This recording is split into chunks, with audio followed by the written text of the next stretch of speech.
Maqaan koo Boonii Muktaar jedhama.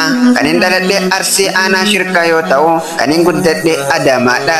Akkuma nama kamiyyuu nin dalagadha jedhee biyyaa bahee, alhamdulillah rabbiinis na laaffisee bakka yaade gahee. Haa ta'u malee guyyuma keessa mucaa tokkorraa jaalalti na qabde. Maqaan isaa Aammee jedhama. Onnee koo fuudhee isa harka jirti. Yeroo hunda taa'ee waa'uma isaa yaada.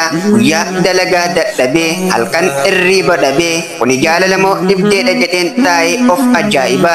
Namoonni addaan nu baasuuf waa hedduu yaalanis hin milkoofneefi ani gocha namaa ilaaluu osoo hin taane jaalalaan isaaf qabu ilaalee sammuu koo jecha namarraa boqochiise onnee koo aara galfachiisa. Kanaafuu asumaan akka isa jaaladhu akkanaaf baruun barbaada. Aammee koo hedduun si jaaladha naaf jiraadhu. Qilleensi jaalalaa bubbisii halaala. Qilleensi jaalalaa bubbisii ilaala.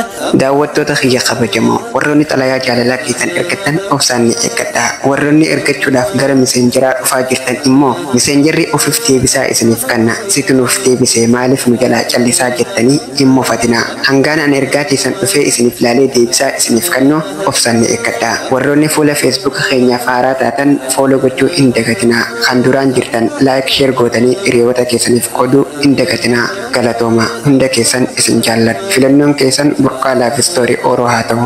Qilleensi jaalalaa bubbisii halaala. Qilleensi jaalalaa bubbisii ilaala. Qilleensi jaalalaa barsiinii balbaala.